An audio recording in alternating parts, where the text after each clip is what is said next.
What you say? I knew they was trying to have on me. Next shoe at the top of the drop, gave me a little pump fake, and I broke on it. You know, most quarterbacks can't do that. They don't have that awareness. They don't have the poise. They don't have the, they just try and get the ball out third down. He gave me top of the drop, pump, broke on it. Welcome to the Put On Waivers Media Group, home of the Put On Raiders podcast and the Student Body Right podcast. This is your place for the best breakdowns and the best insight for those who fight on and bleed silver and black. Now, here are your hosts, Dwayne Douglas and Ryan Holmes.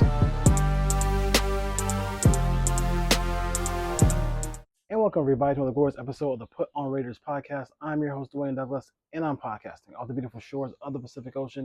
You want to hit me up on Twitter? It's PORSBR is my Twitter handle. PORSBR is my Twitter handle. And also that same Twitter handle, you can use that to get 10% off. Sorry, I almost said 50% off. I almost got myself in trouble. 10% off of activelyblack.com. Activelyblack.com. Their greatness is in their DNA. Just tremendous opportunity to get some really great swimwear for the ladies, activewear for the ladies, or also for Father's Day. Go ahead and get that. They have that Muhammad Ali collection, Allen Iverson collection, all those things like that. Wakanda collection. They just have a lot of different stuff out there. So make sure you go out there and grab that for your for pops, for moms, whoever you want to get a gift for, or get it for yourself as well. So let's just talk about the Raiders here and really quickly. The whole situation with AOC and Gardner Minshew. Cornerback Nate Hobbs has some interesting things to say about that, so we'll let him go ahead and talk, and then we'll flip it on the other side. What you say? I knew they was trying to have on me. Next shoe at the top of the drop, gave me a little pump fake, and I broke on it. Most quarterbacks can't do that. They don't have that awareness. They don't have the poise. They don't have the, they just try and get the ball out third down. He gave me top of the drop, pump, broke on the ball, high low, first down. So, and then he pointed at me after. That pissed me off. You know what I'm saying? I done jumped offside the next play in my head. But it's a hell of a – it's going to be down to the wire. But I just think it breeds excellence. You know what I'm saying? Each guy, it's no time for rest. You know what I'm saying?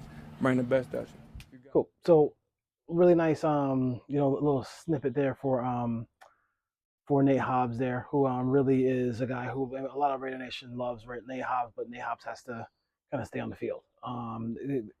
That's the only thing really stopping him from being, that top slot corner or top slot corners in all of football. So he can tackle. He's not afraid to go blitz the passer, all those things like that. But AOC is going to have some days where he wins. Gardner Minshew is going to have some days that he wins. And I think this experiment, the Raiders' offensive experiment, if you will, is going to be an interesting one, because we're sitting here and we're looking at a situation where they did not go out there and get a quarterback, did not go out there and get a high price veteran.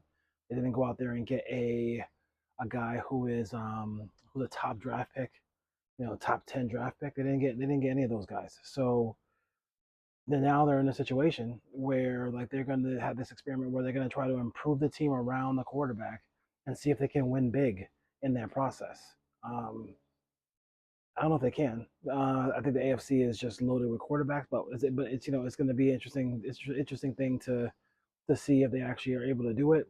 I think AOC, as far as his abilities go, maybe he has a bigger, stronger arm, but maybe Gardner Minshew has more of the know-how. Maybe if you could have combined the two quarterbacks, then you would have a guy who was ready to start for the Raiders and help take them to the playoffs. But this is going to be the experiment here. And also, the other part of the experiment is, and I talked to a lot of Raider fans, and shout out to FD out there in Vegas.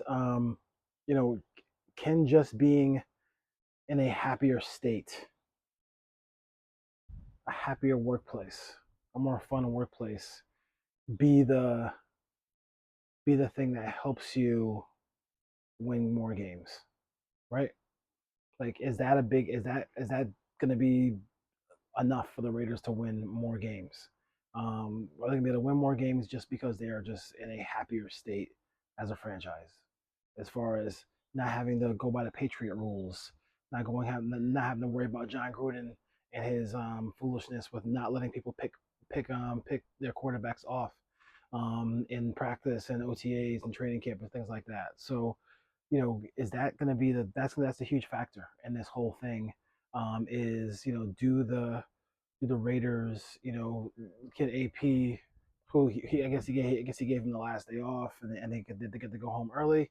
As far as practice goes, you have to ask yourself like that question, like, is it like them being happier? Is that gonna make the Raiders that much better? Is that gonna make the Raiders that much better of a team? Um, and I don't know. And that's the great experience. There's a couple of great experiments going on here. Is they're really happy, like he's my guy. He's a badass, as Rob Ryan said. All those things like that. Is that going to be good enough for them to win a division, to make the playoffs? All those things like that. Can they do those things? And I don't know. I don't know. I don't think that's going to be enough. I think the AFC is really, really loaded. And I think when the game is 21-21 and you play at Cincinnati, Joe Burrow is going to make, even if you play great defense, Joe Burrow is going to make a great pass to T. Higgins or Jamar Chase. If you're playing the Ravens, you do everything right defensively in a 21-21 game, 24-24 game, and then, Lamar Jackson makes a special play to help his team win on a Justin Tucker field goal. Like those are the kind of things that I always look at. Can your guy make a special play in the big moment? And I don't know if the Raiders defensively, the Raiders offensively can do that. I think AOC would have more of a head start if it was his second consecutive year in the same offense, but it's a new offense for both guys. So, but as far as players who are on the field go, and Nate Hobbs is saying that, hey, it's really, iron sharpens iron. This is going to create excellence for both of them. So you're going to have a excellent starting quarterback, and he thinks you're going to have an excellent backup quarterback. Maybe we'll see if that takes place. I'm not really sure. I just know that that position is something that the Raiders have not invested a lot of resources in for a long time, and there is a correlation to not winning and not putting in the time and the whole and financial wherewithal and draft capital into the first round of a situation here for the Raiders as far as quarterback goes. But this is the experiment. We'll see who's right as far as that goes. Will the Raiders win 11 games and prove everybody wrong? Because Vegas has them at 6.5 right now as well. We do have some questions, some comments I want to go over. That'll be next show. Because I think you guys had left some really good comments, and I want to go over those comments next episode, especially like the little comparison between Waller and Ricky Dudley. I thought it was a good comparison as far as physical abilities go. I thought Waller held on to the ball a little bit better than Ricky Dudley, who famously was always open but dropped the ball a whole lot. Mr. Raider. Now the title of Mr. Raider has kind of gone on for a long time now, and I think right now it's clearly 98 is Mr. Raider. I used to be, when I was growing up, it was Tim Brown. Tim Brown was number 81. He was just on an interview the other day, and part of the reason why he stayed with the Raiders, he's talked about because of the fans, and because of the fans made it feel like such a big family, that he just felt like it was family for him to stay. And will always have a lot of admiration for Tim Brown. Always loved Tim Brown, even though he spent a year or two with the Buccaneers. He's always a Raider, and he always will be a Raider. So I understand those. I love those comments, but I mean, how long? But it's a new age. It's a new year, a new age of player. If the Raiders don't start to get it right, you know, what happens with Max? Like, you know what I mean? Like, we want Max here. We want Max to be here forever. This is a team who has we drafted him, took a chance on him, of course, because he had some flags coming out of college, but the guy has been fantastic. Watch his growth. It's kind of crazy to see how he's grown as a player.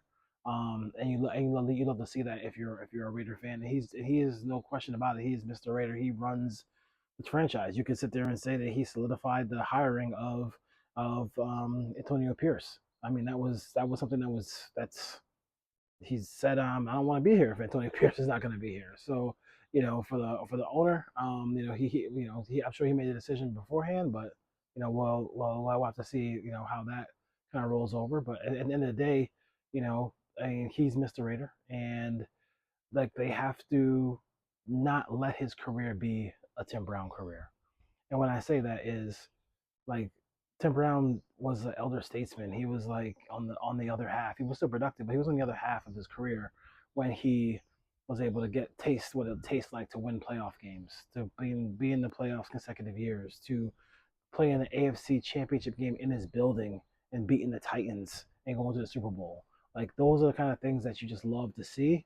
And it was fun to like, to to to experience, but you want to see it a little bit earlier.